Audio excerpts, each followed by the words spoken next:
You're listening to the Aviation Show, brought to you by DeBella Training. For more information, contact us on www.debella.co.za now. Hi folks, and welcome back to the Aviation Radio Show. We're coming to you live from 27 Boxes in Melville. My name's Des Werner, and up front with me this afternoon is the lovely Belinda Werner. Welcome to the show. Thank you. We're very happy to be here with you this afternoon again. And today again, we're going to chat, what is it? Relationships. Aviation. Yes, because I think, we've both been in aviation so long that we've seen a lot of relationships come and go. And it's known in the industry as AIDS. That is Aviation-induced divorce syndrome. Yes. And lots of, not only pilots, engineers, cabin crew, anybody working in aviation kind of ends up divorced or has relationship problems. What do you put that down to? I think because the aviation industry is very, very demanding, and if you think about it, there are so many lives at risk in the industry, so you have to give it your 100%. You cannot do it half-heartedly, and sometimes, unfortunately, the family doesn't understand. So the wife or the partner needs to understand the relationship, and the industry, because yes. I think you really need a very, very special person. So, if you're a young person in aviation, not only a pilot, but if you're especially a young pilot in aviation, just kind of take it into consideration, if you're going to marry someone, are they going to be able to handle all the pressure? Because it's all fine now when you meet them, but what is it going to be like in 30 years' time? Because that's normally when the stress comes, is when you're flying for a big airline, say, for example, Emirates. Your wife is sitting in the desert, you're flying all over the world, you're doing ultra-long haul, so you're doing 17-hour flights, and you're never at home, and she's stuck in Dubai. And she might not want to be there.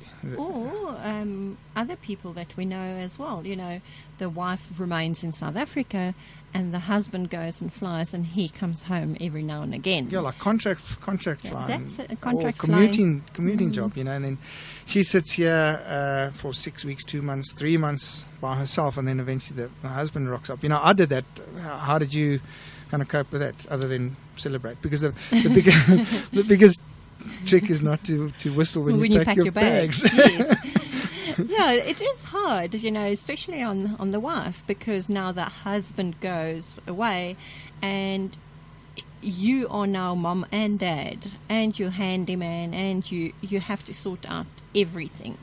And then the husband comes back and he wants to be the man of the house and wants to be consulted and all of that. But you're so used to doing everything just yourself, now. That it is very, very hard. And that is one of the reasons why marriages and relationships break up. But what works very well, if you just take a nice, like an A5 photograph, stick it behind the door, and then you write at the bottom, this is the man that pays the rent. Then they know who you are. Yeah, at least they know what daddy looks like as well. You just have to update it all the time, Yeah. So how do you prevent this aviation-induced divorce syndrome? How do you prevent it? I think any relationship have challenges, and you have to work on it all the time. What I often do is, when I say to people, or when people say to me, their relationship is in trouble, I would say to them, draw a triangle on a block of paper, and then fill it with little squares inside, and then in those little squares have a look at what it is that is contributing to the stress, and just do something to get rid of that little block of stress. And I don't know if you know how to play Tetris, that game where you have to line up the blocks, and as soon as your line is full, it falls away. Now this is a similar thing, if you fill up your blocks, and if you get to the top, it's going to explode. So it's better to pack it nicely, get rid of the blocks that you don't need, get rid of stress. Don't just think, it will go away or it will get better. Handle it and finish it. It's quite like when a big tree falls over after a strong wind, and you go and have a look at that tree.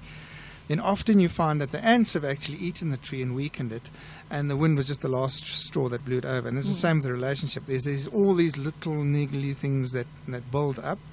Obviously you've got to accept a hell of a lot of stuff and just brush it off and say, I'm not going to worry about the cap off the toothpaste and the underwear line on the bathroom floor. You've just got Make a plan. You've just got to kind of live with that. Yeah, and accept the little things, because hard to believe, but you're not perfect either. Yeah, really. Yes. So there will always be stuff that irritates the other one. But I think with the self-development and personal development and things that we have done, we have grown to understand relationships a bit better. And if it wasn't for that, I think we might have been part of the AIDS statistics. Well, I think one of the big things was the 5 love languages. That was Definitely. amazing. I mean, I didn't realize that your love language speaks a different language to what mine is. Yeah, and it's like if you speak English and I speak French or something, Yeah. we cannot understand it. And it doesn't matter how I try and speak to you, You you don't- still you don't cannot understand it. Yeah. Yeah, so if you're listening to the show, I'd suggest you go and get the 5 love languages and practice that stuff, because quite often your love language is different to the other person. Like mine is spending quality time, and we did it, when was it, on Sunday? We had a fantastic quality time day, and you enjoy it, but it's not your love language. What is your love language? My love language is deeds of service. So I'm always busy with stuff, and that's how I give love as well. I do stuff for people, thinking that they understand that that is my way of giving love. But Sometimes they're like, oh, okay, and Yeah. they're not totally amazed that you've done this for them, and you've put in all this blood, sweat and tears, yeah, and they don't necessarily appreciate it. But once you understand the 5 love languages, then it makes a big difference. Can It you remember does. what the others are? the one is words of affirmation, gifts, and touch. Okay. Yeah. Touch. That's amazing. Yeah. Okay, and you can have a secondary one as well. So You you can definitely you can have a secondary 2 or 3 one. of these. Yeah. of And these then things. there's one that is normally not at all. But that book is excellent. Obviously, as I said before, I don't read that much, but I listen to audiobooks. So it is available on audiobook as well, and well worth the money. And understanding the other person, that's a big thing. I mean, we've been together now 20 years. Yeah, our 20th anniversary But was it's in only July. Yeah. it's the first 25 that's the worst, and then you get over it, huh? Oh, that's what they say. Yeah, but it's been amazing 20 years. We've definitely had ups and downs, and it hasn't been perfect. I don't think any relationship is perfect. But if you decide to stay together, The commitment. make it work, and pay attention and put in the time and really get to know the person, so that you know what makes them tick and what makes them What upset. their needs are. And fulfill those needs, and suddenly it becomes bliss. I remember we went to a marriage counselor quite early on in our marriage, and the woman said to us, the honeymoon phase has already faded away. And I thought, what are you talking about? And now here we are 20 years later. We're still on honeymoon. There's no honeymoon phase. That's kind of disappeared. We still hold hands, and sometimes I open the door for you, sometimes you open it for me. Yeah, but the point is, you have to work at the relationship. And with pilots not being at home, or the aviation person not being at home, it does become Make it very, very, very challenging. difficult. Yeah. Yeah. And I remember when I started flying with air hostesses, you had a little bit of a jealousy challenge there, because in those days we could put the better looking girls in what they call the jump seat, which is the observer seat for the landing, and then sometimes just by default this good looking woman used to end up sitting in the cockpit. I don't know how, but they used to do that. And you had a little bit of a challenge with the jump seat. Yes. Yeah. What emotions were going through there? Because I think every wife kind of thinks that the captain sleeps with the hosties, and that's kind of really not the way it is. It does happen, but I mean, it's not. It does happen, but it's not the whole time. It reminds me of that story of this captain having his morning briefing, and it's a true story.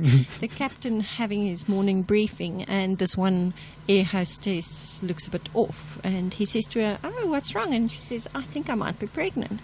He says, don't worry about it. Have it tested and let me know what the outcome is. But, it doesn't help you stress about it.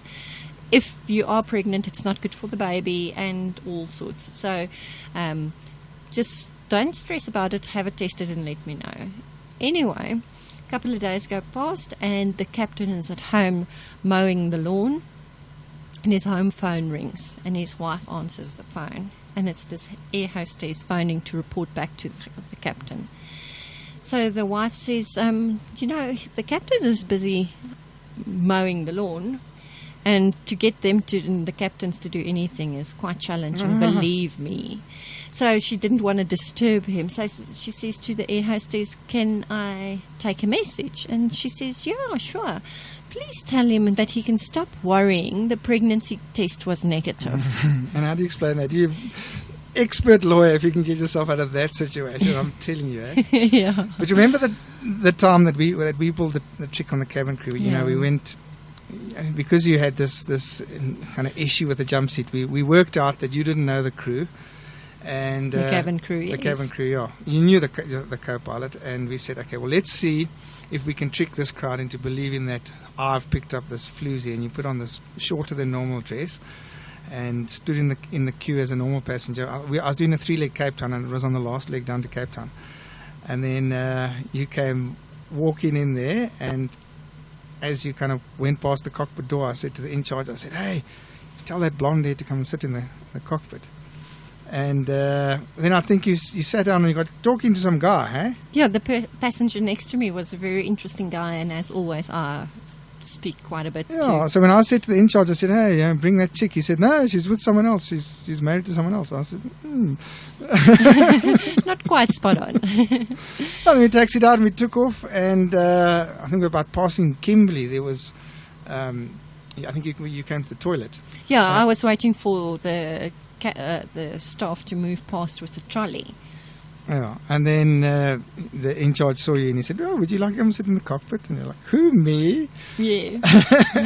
And then you sat down in the jump seat, and it was absolutely hilarious, the reaction that we got from the crew, because the hostess clause came out straight away. I'm sure you could feel it like immediately, just protecting, how can this woman be chaffing the captain? And they knew that I was married, but they didn't know that you were the wife. Yes. And then you sat there and you started touching my shoulder, and the in-charge was giving me the thumbs up the whole time and saying, you're going to come right here tonight. Meantime, it's a huge big joke. Eh? A prank, yeah. And then we ended up in Cape Town, you were going to say? Yeah, we got to the hotel and you chose the room, and then I went shopping. And but before that, the crew bus arrived, and we had briefed the incoming crew. They knew that this was a whole cover-up. And we'd briefed them, don't say anything to the other crew. And then we got in the crew bus, and it was like 40 degrees or something, and you were snuggling next to me and saying, oh, it's so cold. And these hosties were absolute cows towards you, remember? Yes, no, they were definitely. Yeah. And then, I asked for we got the room, honeymoon suite, or whatever it was. And when you came back from shopping, you walked into the bar. What was the reaction then? Yeah, the hosties were elbowing each other and like, she's back. This is the one, eh? Yeah. Yeah. And then when I sat on your lap and you introduced me as your wife, they turned bright red. I said, hello, everybody, this is my wife. And sure. And then I still remember the one host who came back and said, can we start over the next day, because they had to fly back with us. Yeah. And she said, can I start back, because I wasn't very... Yeah. And the other thing that she said was that when she gets back to Ops, she was going to get your wife's number from Ops to phone me and tell me that this is what has happened, because it's unfair that you carry on like that. So from that point on, I think... You were pretty reassured that they had your back, but not for the wrong reasons. Yeah. Good stuff. Well, let's go to break. We'll be back. DeBella Training and Management provides South African civil aviation approved training to aircraft maintenance engineers. From engine to airframe, DeBella offers international quality courses on a wide range of aircraft. Many of our clients are from Africa and the Far East, enjoying DeBella's tranquil on-site accommodation minutes away from the airport, and also provide courses in your country depending on your training needs. DeBella's pioneering range of practical hands-on training videos augment the DeBella theoretical modules, modernizing the aviation training industry. Visit www.debella.co.za now. DeBella, you name it, we train it. And we're talking about relationships, eh? So, you've survived 20 years of this whole story. And what would you say is, if I had to ask you, what's your one magic tip? What would you say from, the wife that didn't necessarily go on contract, what would you say is your kind of magic formula? I would say be involved with what is important to the other person, even if it's not your real interest. Be involved and support them in their passion, in their interests. Doesn't matter what it is, you have to have that connection. Otherwise, it's going to fall apart. Fall apart, yeah. Oh. And understand that. First of all, men are different to women, and we're going to do a whole show on that. Yes. Yeah, but also understanding that makes the world of difference. Eh? Yeah, and accepting that you're going to have challenges in aviation. The captains will see the pretty hosties dressed up and stuff, while the wife was saying goodbye in her pajamas. Yeah. Yeah, but also, in fairness, the captain's normally like 50 and the hostess are 20. So there is that, and the air hostesses always think, captain, but it's not actually like that. Well, it shouldn't be like that. It shouldn't be like that, but it is quite often, because the number one need for a female is security. And the old captain can give her that security. So it is a challenge, but... but you see, and then again, the need for the man is like a good-looking woman, so often. So he's attracted to the young air hostess. But as I say, I've worked in airlines for many years, and there's always this banter going on, and obviously the men look at the women look at the men, but there's no real kind of... There's nothing really going on, as you saw with the jumpsuit story. Eh? Exactly. I think one of the biggest things is to make special occasions special. And make memories. We managed to do that very successfully. It took a little bit of roster manipulation, but we managed to do that, because I didn't miss one birthday, one Christmas or any of the kids' birthdays, and I don't think I missed anniversaries or Valentine's unless days. You totally forgot it. No, I don't think that doesn't happen. Oh, really? Only once. Once what? That you forgot our anniversary. And that's the one that you would remember. Of course. Women have got a memory like an elephant when it comes to that. Indeed, indeed. They don't forget. They don't remember the bowl of or the bunch of flowers that you got this morning, but they do remember the one anniversary that you forget. It does. I've forgotten about that. I can't remember that anyway. Yeah, obviously. Yes, exactly. So when it comes to the differences between men and women in actual aviation, what would you say? Are they radically different to? I think there's good and bad in both. So I think that is important that we do a whole show on that. On that. Well, we'll keep that one in the bag. The next show, the difference between men and women. Yes. Yeah. No, definitely. An interesting site that I came across the other day. I was looking for the latest events and things like that. It's a thing called pilotspost.com. So if you go to www.pilotspost.com, they've got all the up and coming events. What's happening, air shows. There's a whole lot of people that advertise on the site as well. So if you're looking for certain things, you can find it there. Quite a cool site. So yeah, is it all aviation related? It's just aviation related. So it's an online magazine, which is really lekker and very interesting to go and browse around if you go and look at Pilots Post. But that's exactly what I was saying, is keep interested in what your partner is doing. So, if you want to do something special for a special occasion, go to that website and you can find something that's happening in the industry and it will fill a need for your partner. I know. I forget if it was for a birthday or what, but where you did that hot air balloon thing. And that was really special. I mean, we had to wake up at Sparrow. Before Sparrow, and actually. drive halfway to Rustenburg. Yeah. And then we took off, you, me and the kids, and it was freezing. It was in the middle of winter. Yeah. And we took off just as the sun was about to rise in this magnificent hot air balloon. And it was amazing. But I don't know if it was something that you really wanted to do, but you knew that it was my passion. Although you're passionate about aviation. I am.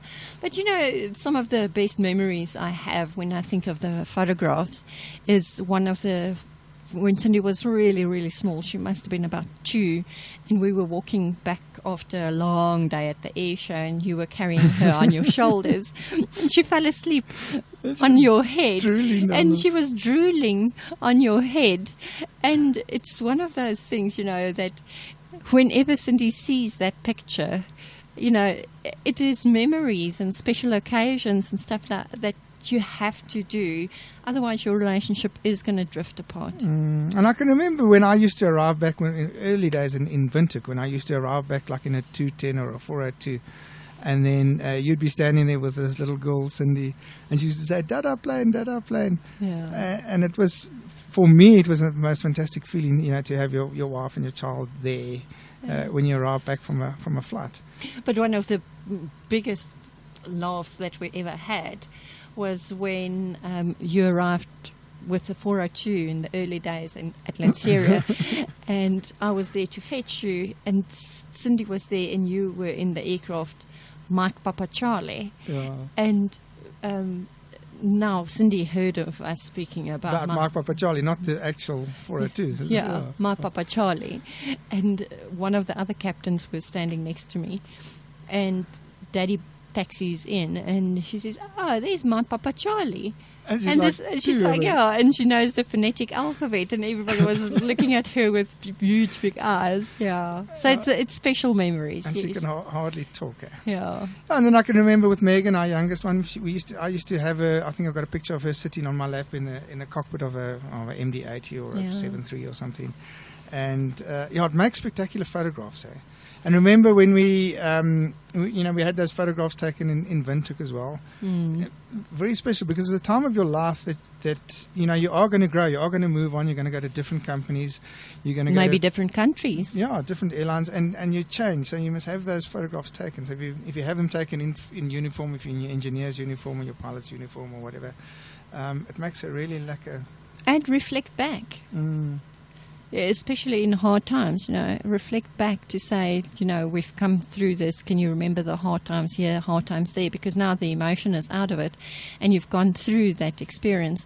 So reflect back, and it makes your relationship stronger. Yeah, because I know we had a very hard time financially when we started in Windhoek. We were earning like peanuts, and I remember half of my salary went to rent. You couldn't work because you didn't have a work permit, although that didn't stop you, but you couldn't actually officially work. Yes. And tough times. But where there's a will, there's a way. But we stayed together because we were committed to stay together. Yeah. And I think that's the secret. You are going to get hard times in any relationship, not only in aviation, especially in aviation, but not only in aviation, you're going to get hard times. And try and make it work. So let's go to a quick story. Real aviation stories with Debella. Submit your real life story to www.debella.co.za. And you could be featured on the Aviation Show live on brandlive.co.za or in our upcoming book. Welcome back. So the story today is one of my stories, and it was actually how I got introduced into the flying side. I was a stay-at-home mum, as they said, because I wasn't really allowed to fly. And the one day he was supposed to, at quite late notice. afternoon, had to go fetch some tourists at a lodge. Yeah, but it was a spur of a moment thing, and we still asked the charter lady to look after Cindy. And Cindy was still on the bottle, so she was small. She was like 1 or something. If that. Maybe that. Anyway, so she was happy to look after Cindy because we were friends as well. And off we go, and we're supposed to fetch these two Two passengers. Germans, yeah. Yeah, two passengers at this game lodge. When we arrive, there are not only two Germans. There were four, eh? There were four And Germans. like heaps of luggage, yeah. Heaps of luggage and a huge big bag full of meat of a eland that they shot. I remember when I stopped there, the guy said to me, I didn't order this. I didn't order this toy. I ordered an aeroplane. I rocked up with a 210 and my wife. Yeah. Anyway, so Des looks at me and he looks at the luggage and all of this, and he says to me, "You're going to have to stay here for the night." I thought he is joking because like I ever joke. he forever joking. So I thought, oh yeah, well, he will never leave me here. But these tourists had an international flight to catch, so there's no ways that he's leaving any of them behind. So he starts packing the 210, and in aviation they say if you can close the doors of the 210, you can Especially take off. the 210, Yes. for sure, yeah.